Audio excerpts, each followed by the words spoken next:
Welcome back. Thanks for staying with us. You're watching Beyond World is One. My name is Diksha Bisla and this is Paid News.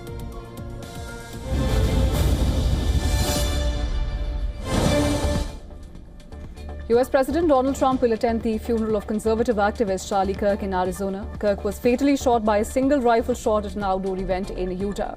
The memorial event will be held on September 21st in Glendale, Arizona.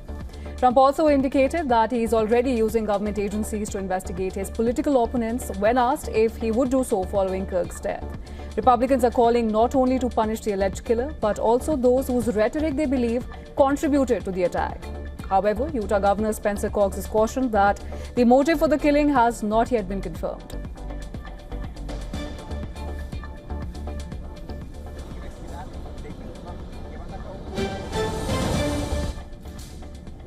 Russia has released fresh footage of its war games with Belarus. The video shows the BAL missile system firing an Ural missile, gunship helicopters striking targets, and Baltic Fleet crews staging a dramatic ship rescue. In Belarus, soldiers set up mobile command posts and secured communications at the Borisovsky training range. The drills, called Zapad, kicked off on September 12th to boost the joint defense readiness. Moscow insists that the exercises are defensive only, but NATO isn't taking any chances. After Russian drones crossed into Poland last week, the alliance launched its own Eastern Sentry mission.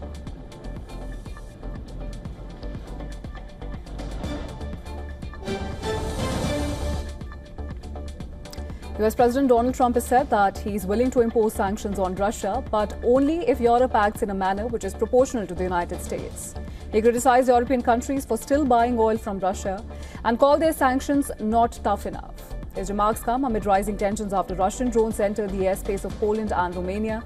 Polish officials said the drones were likely testing NATO's response without intent to provoke a full-scale war. In response, NATO has launched Operation Eastern Sentry to protect the airspace of Poland and Eastern Europe.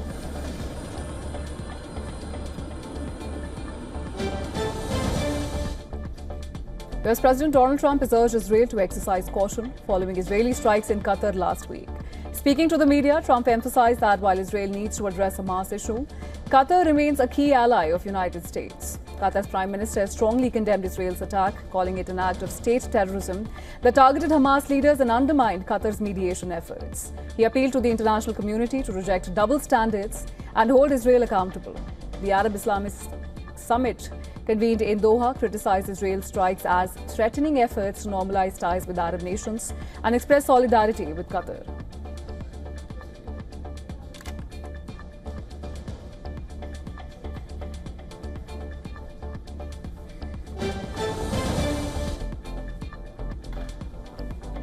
A new Chinese defense study warns that artificial intelligence could soon make submarines nearly impossible to evade in future naval conflicts. An advanced AI-driven anti-submarine warfare system unveiled in a peer-reviewed journal uses real-time data to track even the quietest submarines. The research suggests that this technology could reduce the submarine's chance of escape to just 5%, potentially ending the era of the invisible submarine that has been key to naval deterrence. Currently, the US maintains the largest submarine fleet, followed by Russia and China. Other countries with notable submarines forces include Iran, Japan, South Korea, and India.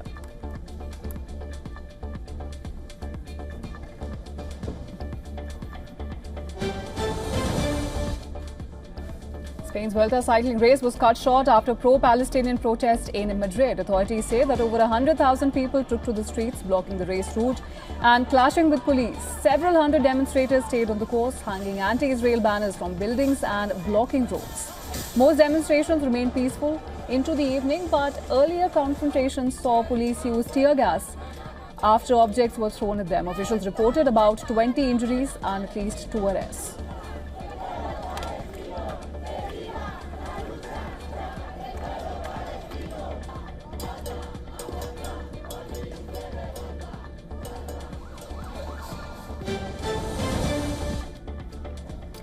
UK Prime Minister Keir Starmer has condemned the violence and intimidation following one of the largest far-right rallies in recent history.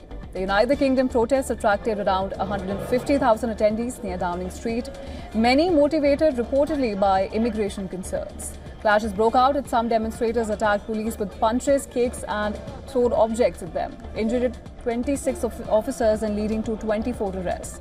The rally was led by far-right figure Tommy Robinson and featured a video message from Elon Musk calling for the dissolution of Britain's parliament. Common sense and fairness. Another 4 years when the next election it's too long. Tens of thousands gathered in Ankara as Turkiye's main opposition party, CHP, staged a mass protest ahead of the high-stakes court ruling that could unseat its leadership.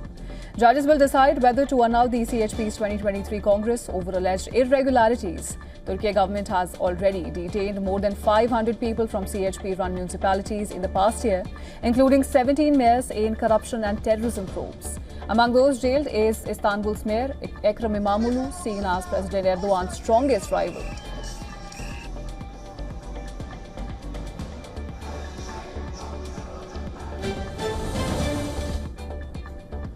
Venezuela's defense minister, Vladimir Padrino Lopez, has accused the United States of tripling intelligence fights over Venezuelan airspace in August. He called these nighttime and early morning spy flights acts of espionage and a direct threat to national security. Padrino Lopez warned that this is part of a U.S. plan to justify a military threat and possible intervention aimed at displacing Venezuelan President Nicolas Maduro. The Venezuelan military reported sightings of RC-135 spy planes and E-3 Sentry AWACS aircraft conducting frequent reconnaissance missions.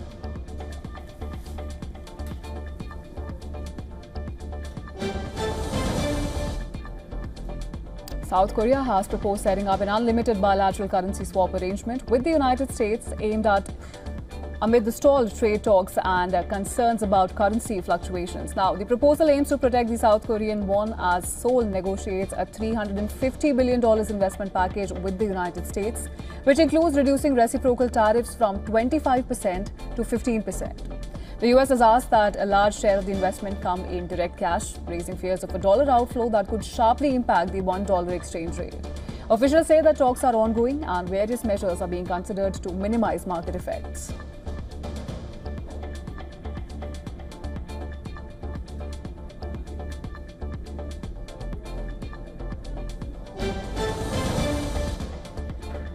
North Korea has declared its status as a nuclear-armed state permanently enshrined in its national law and irreversible. Now, the country strongly condemned the United States for demanding denuclearization, calling Washington's stance an anachronistic political provocation.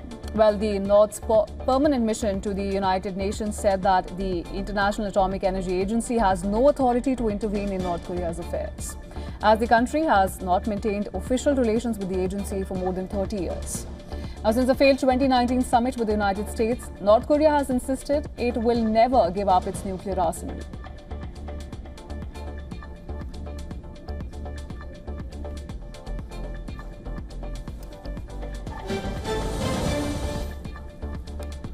Taiwan's Ministry of National Defense has reported that 26 People's Liberation Army aircraft, 9 Navy vessels and 1 official ship were detected operating around Taiwan. Of these, 23 aircraft crossed the median line, entering Taiwan's northern, southwestern and eastern air defense identification zones. The ministry stated it has monitored the situation closely and responded accordingly to these incursions, continuing its vigilance and ongoing regional tensions.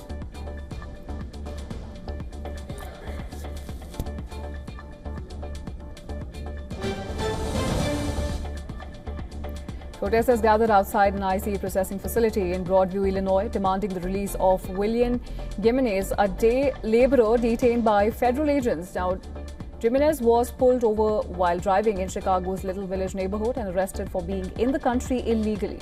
His supporters say that the arrest was retaliatory, linking to a lawsuit against Home Depot and security officers accused of targeting immigrant workers. Protesters called for transparency and justice, while ICE has defended the arrest, stating that it enforces law against illegal immigration.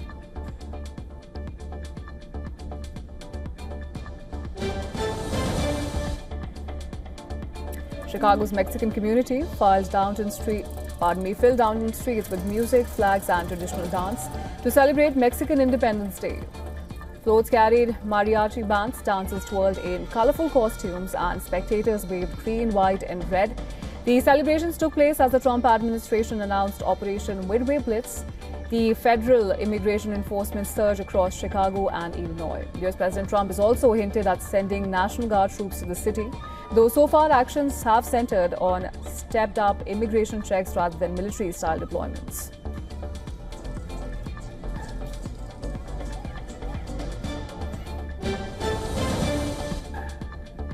Protesters in Mexico City rallied against soaring rents and eviction tied to gentrification, especially in light of the upcoming 2026 World Cup. The protest was called the anti-gentrification cry. Organizers highlighted now tourism and digital nomads have pushed up rents, displacing local residents. During the demonstration, participants smashed a trophy-shaped pinata representing the World Cup, symbolizing their protest against urban policies favoring wealthy newcomers. The activists called on President Lopez Obrador to acknowledge the crisis and take measures to protect housing rights.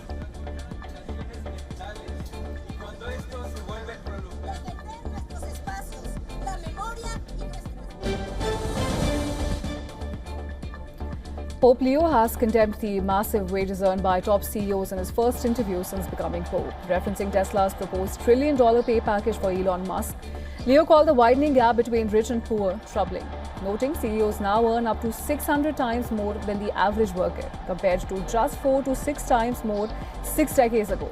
Well, he warned that if wealth alone is all that matters, we're in big trouble. The Pope called for a return to the core values of human life, family, and society.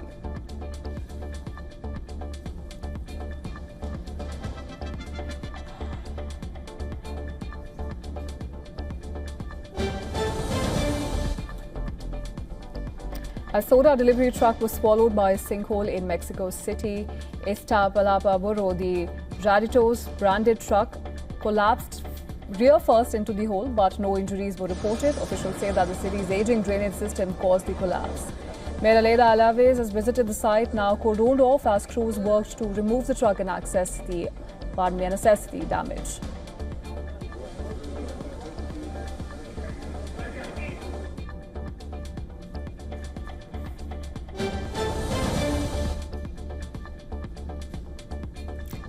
Prime Minister Narendra Modi will today launch several development projects in West Bengal and Bihar.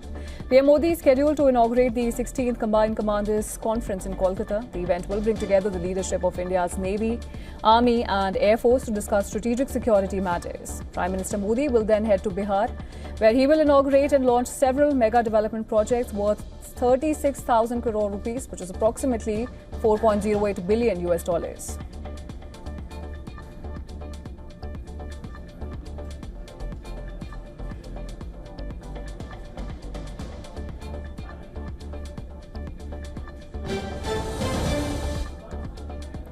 Kirk dove deep off the German Baltic coast to recover World War II shells from a massive 900-ton pile on the seabed. His haul was small, old grenades and artillery shells, some still in wooden crates, but it reveals a far bigger threat.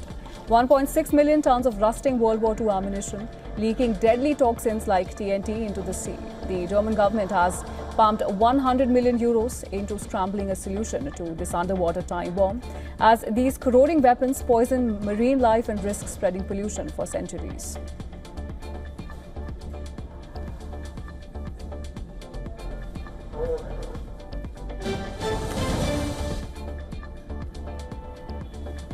At least 3 people were swept away, drowned in separate incidents following a sudden spell of heavy rains in Hyderabad. The downpour, which lasted for a couple of hours, inundated several areas and brought vehicular movement to a grinding halt. Local police and the fire department have launched search operations to trace the missing individuals.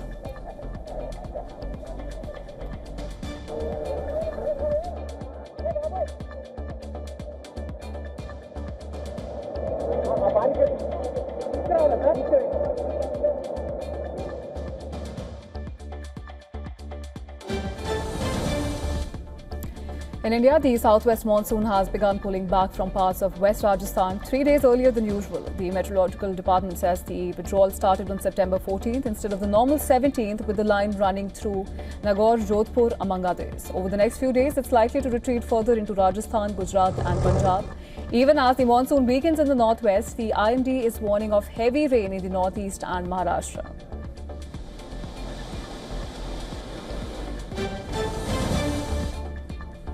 In Pakistan, Punjab and Sindh provinces remain on high alert as fresh monsoon rains are forecasted, raising concerns over worsening flood conditions. The ongoing flood crisis has already forced the closure of a critical section of the motorway and caused a dangerous surge in the Indus River. Authorities have warned that the situation could deteriorate further with heavy rainfall expected in Khyber Pakhtunkhwa this week. In Peshawar, officials issued an advisory for heavy rains, thunderstorm and strong winds from September 16th to 19th.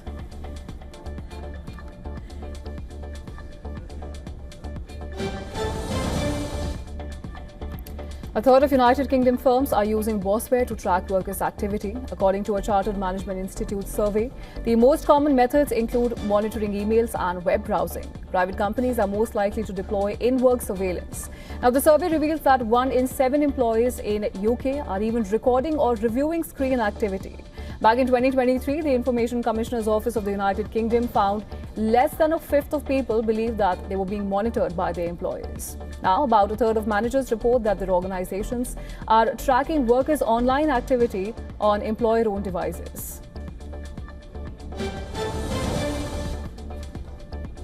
The Trump administration is likely to extend the September 17th deadline for China's ByteDance to sell TikTok's US assets or shut it down, according to Reuters. Now, this would be the fourth extension since the law gave ByteDance until January 2025 to sell TikTok's US assets or shut it down. Well, Trump earlier said that US buyers were ready, but now says that the talks depend on China.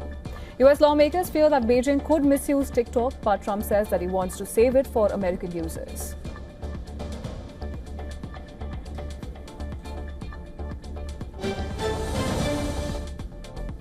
A North Korea-backed hacking group called Kim Suk-hee used ChatGPT to create a fake South Korean military ID. They launched a phishing attack targeting journalists, researchers and human rights workers, according to cybersecurity firm Jinans. Now, the phishing emails were disguised to look like it came from a real military account ending in .mil.kr. Now, there was no photo attachment, no image of the ID. Instead, there was a hidden payload ready to infect the target system.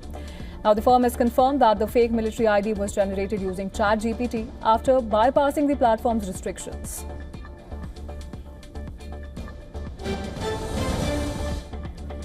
Hong Kong's government-run tech hub, Cyberport, may add some graphics processing unit made in China to its artificial intelligence supercomputing center in Hong Kong. Now, the government-run incubator seeks to reduce its reliance on NVIDIA chips amid worsening China-US relations. Cyberport has bought 4 GPUs made by 4 different mainland Chinese chip makers and has been testing them at its AI labs to gauge which ones to adopt in the expanding facilities. The AI supercomputing center, launched in December, currently delivers 1,300 petaflops and will reach 3,000 petaflops by year-end, all now using NVIDIA H800 chips.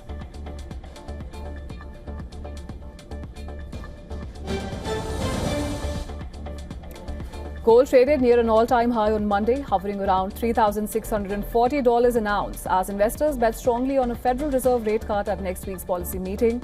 The precious metal has surged nearly 40% this year, fueled by softer US inflation data, a weaker dollar and geopolitical uncertainties. Traders are now pricing in a near certain rate cut, which could further boost non-yielding assets like gold. ETF inflows into physical gold have also picked up, signaling broad-based demand from both institutional and retail investors. Meanwhile, Treasury yields continue to ease and attention now shifts to US retail sales data due Tuesday.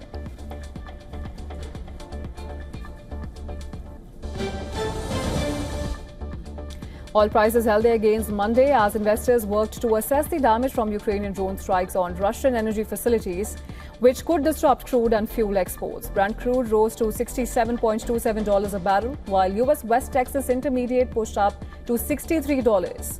Analysts from JP Morgan warned that if these disruptions persist, global oil supply could come under significant pressure. Investors are also watching US fuel demand trends and expectations surrounding interest rate cuts at the Federal Reserve meeting for further clues on price direction.